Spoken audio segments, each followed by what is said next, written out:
scotch, bourbon and rye. If they like a bottle, they'll tell you why.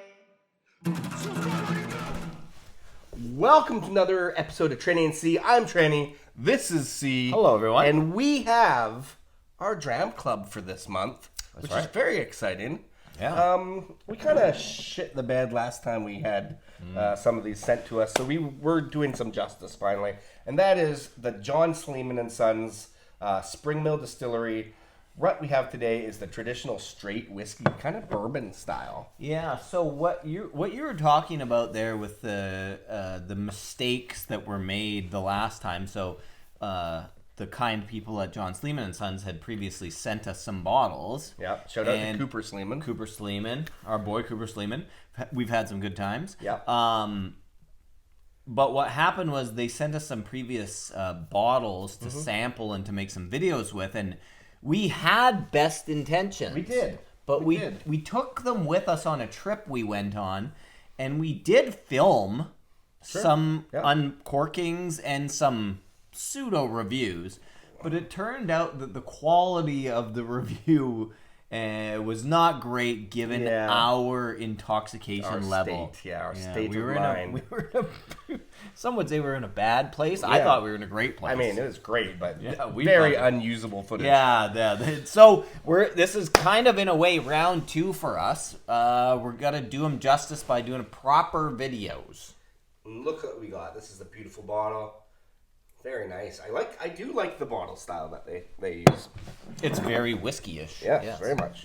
So let's pour ourselves. So what's interesting about this whiskey particularly is traditional straight whiskey done in what they're calling a Kentucky style. Right. So this is their version, if you will, of a bourbon.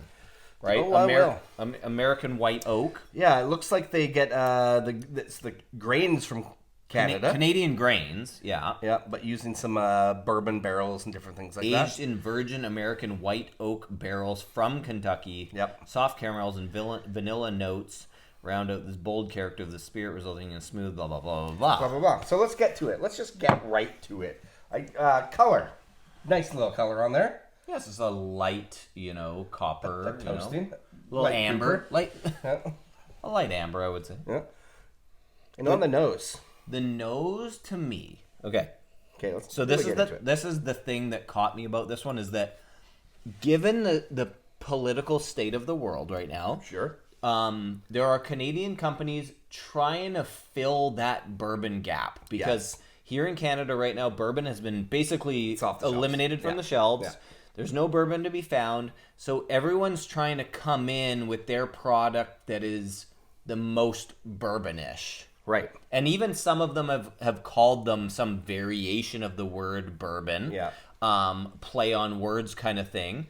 But to me, the nose on this is truly the most bourbon-y. Yeah, it's instantly recognizable as that is the style that they're going for. I think you could fool somebody pretty easily if you were like, hey, take a sniff of this and tell me what type of whiskey this is. Yeah. You're going to go, oh, yeah, that's bourbon. Yeah, because it's got those kind of like brown sugars, cherry, like vanillas. The vanillas. Like a little bit nutty. The sweetness, the oakies. A little bit. Yeah, like some of those baking spices kind of on the nose. And a little tangy oak.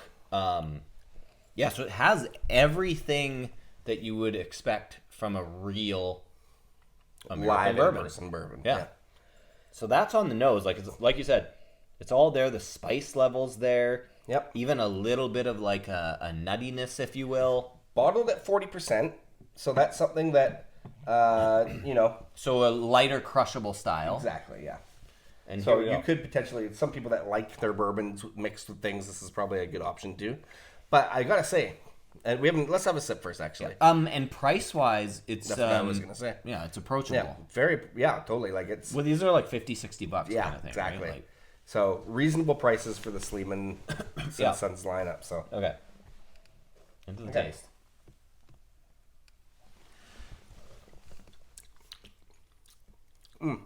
Nice level of sweetness right off the bat. It's lighter. It's a softer whiskey, so it is pretty crushable. And to me, I get that kind of dry walnut kind of back palate. Yeah. It's got the nuttiness that you want in a bourbon style whiskey. Yeah. The finish it's beautiful, but it doesn't last so long. I would say it's almost like ephemeral. Yeah. Whoa, jinx. Cheers. It's an ephemeral whiskey. It is an ephemeral finish. So, having said that, it still lets you know it's there. If they boosted it up, I'd say to the 45% range, then you're going to get a little bit more of that flavor that lasts on the palate. But if you had a good job, I'd like to see this released at a cask strength too. Mm-hmm. Like, give us a cask strength version of this whiskey just to see what a full flavored version of this totally feels like. I agree. Okay, so right at the end of this video, we said we'd love to try this traditional straight whiskey at cask strength. And then we realized a couple minutes later that we have this whiskey at cask strength. Yes. And this is it. This is the single cask version that John Sleeman and Sons, Spring Mill Distillers, they put out. And this particular one is at 53.2 percentages right there. 53.2%. And look how dark it is too. And one thing that's nice about this one is when we met up with Cooper Sleeman for second night, we had to hit the town. We wanted to show him around. Yeah. Show him the city. Show him the city because he hadn't really been. At Victoria Whiskey Festival. Yeah. And but he wanted to give us this whiskey, but we had nowhere to put it, so you stuffed it in your crotch. Yeah, because we were the whole day. The problem was that we were kind of pub crawling that night, and of course you can't take in your own bottle of Spring Mill Distillery single cask to each pub, even if you're with Cooper Sleeman. So I had to keep this bottle down my pants for a number of hours. All evening, and because we had to get it back to our hotel room afterwards. Right. So I needed to have a place to store it. And what better place? I mean, it made me look great all night. People were like, look, who's this guy? Who's this stuff? So, but anyway. Less about me and more about the whiskey here. So anyway, this is the traditional straight whiskey at cask strength. This particular one is cherry cask finished, but we were saying how the traditional straight whiskey is the most bourbonish. Mm-hmm. Well, when you get into this... Then you get into this one, and it's so... Like, that cherry cask style really, really sets this one off. But so does the 53.2%. Like, now all of a sudden you're like... This is almost indistinguishable from a bourbon. And it's also like, it tastes higher level. Like everything about it is, I remember when we brought this back that night and we started tasting it, we were pretty blown away with it that night. Yeah. And then we kind of keep coming back to it and going, oh yeah, this is really, really good. Because, when I tasted it to begin with, I was like, whoa, that's very bourbon-y. Mm-hmm. And then now it's like, okay, it's all kind of coming full circle. Yeah. It makes a lot of sense. But this is, so if you are missing bourbon these days, if they come out with another one of these single cask that's the traditional straight whiskey at cask strength. Yeah. Get it.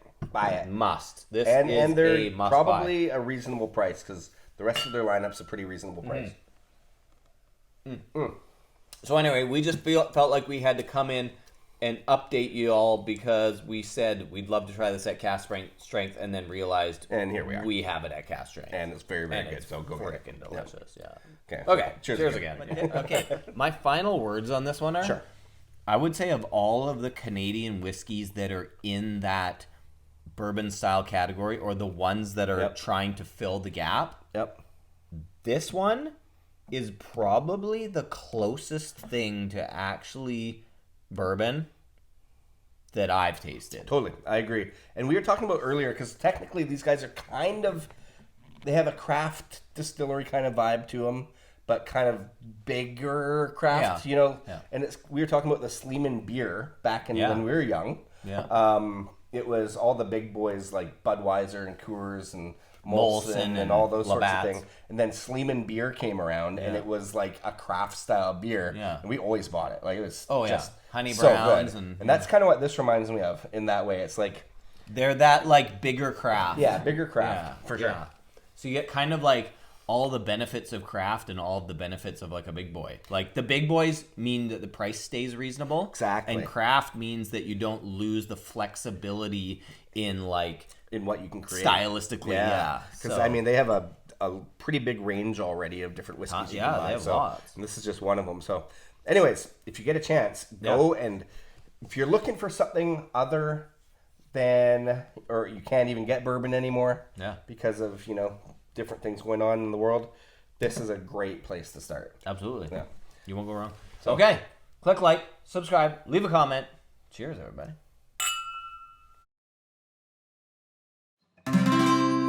Tranny and C.